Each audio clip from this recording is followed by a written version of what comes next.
Praise the lord. प्रभु यीशु मसीह के नाम में सबको जय मसीह की। और आज का जो इस समय सिनेरियो चल रहा है कोरोना वायरस की वजह से, जो एडवाइजरी गवर्नमेंट की तरफ से आई है और एक अच्छी एडवाइजरी है ताकि उसको रोका जा सके, उसके विषय में थोड़ा सा बस ये कहना चाहता हूँ कि कई बार हम विश्वासी लोग इसको फेथ इशू बना करके चलते हैं कि जैसे कहा जा रहा है कि हाथ ना मिलाएं, अपने हाथ को धोते रहें और तमाम सजेशंस दिए जा रहे हैं ताकि अपने आप को प्रोटेक्टेड रखें और दूसरों को भी प्रोटेक्टेड रखें।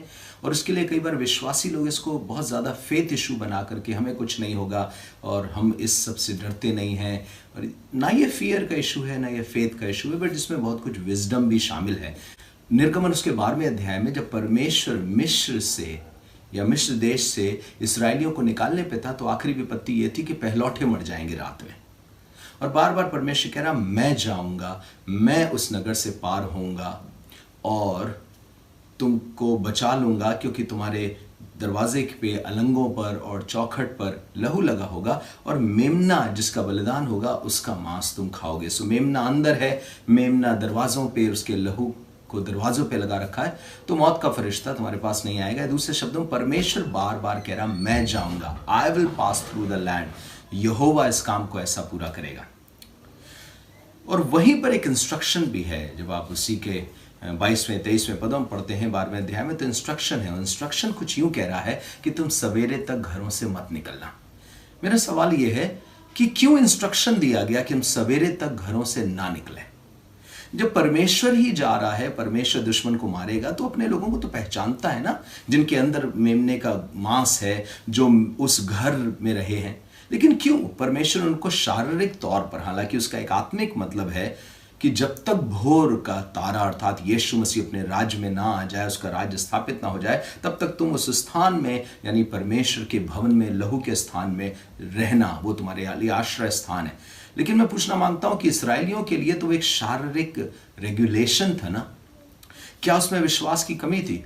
क्या अगर वो घर से बाहर निकलेंगे तो परमेश्वर पहचान नहीं पाएगा कि ये मेरे लोग हैं, इन्होंने मेरे मेमने का गोश्त खाया है और इनको मैंने छुड़ाने के लिए वादा किया है? क्या पहचान नहीं पाएगा? वो बात नहीं है। लेकिन परमेश्वर चाहता था कि फेथ के साथ एक विजडम भी रखे, फेथ के साथ एक इंस्ट्रक्शन के साथ उनको लेकर के चले। जैसे बाइबल में लिखा हुआ है कि यीशु मसीह के लिए भी और हम सब के लिए भी, कि हमारे पांव में पत्थर से ठेस न लगे, इसलिए स्वर्गदूत हाथों हाथ यीशु मसीह को उठा लेंगे। पर यीशु मसीह को कूदना थोड़ी था। और इसलिए आपको याद रखना है कि जब शैतान यीशु मसीह से कह रहा था कि कूद जाओ, तो it was not a faith matter, it was not even the fear of Jesus Christ. Yeshu Masih का भय नहीं था और यीशु मसीह का बड़ा विश्वास नहीं था, ठीक है कूद जाता हूं, देखना कुछ नहीं होगा। नहीं, why should I test God? मैं क्यों परमेश्वर की परीक्षा करूं? जब उसने मुझे ये बताया है मैं इस बुद्धिमानी से चल सकता हूं, तो मैं क्यों ना चलूं? आपको मालूम परमेश्वर आपकी हिफाजत करता है, पर आप 160 पे मोटरसाइकिल थोड़ी चलाते हैं। आपके बच्चे को परमेश्वर पालेगा, पर नौकरी पर तो आप जाते हो ना। उसी तरीके से परमेश्वर चाहता है कि आप बुद्धिमानी से काम करें। छोटे बच्चे को परमेश्वर बचाएगा, पर दूध क्यों फूक फूक करके उसको पिलाते हैं? ताकि किसी तरीके से गलत ना चला जाए। प्रेरितों के काम 28वें अध्याय में लिखा है, पौलुस के हाथ में एक दिन सांप अटक गया था क्योंकि वो लकड़ी उठा रहा था।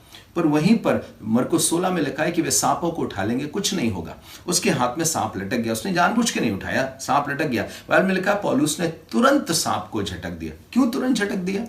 अरे सबको बताओ, देखो मैं विश्वासी हूं, कुछ नहीं होगा, तुम भी हाथ में ले लो, अरे भैया तुम भी हाथ में ले लो, कुछ नहीं होगा। पर उसने ऐसा नहीं किया, क्योंकि यह परमेश्वर की परीक्षा हो जाएगी।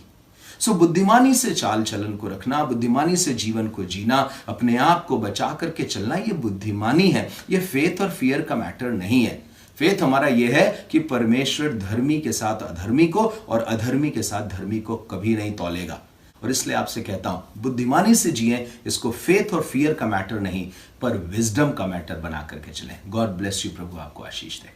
मैं विश्वास करता हूं आपको एपिसोड अच्छा लगा होगा। Please share if you are blessed, so that others may be blessed, ताकि दूसरे लोगों को भी आशीष मिल सके।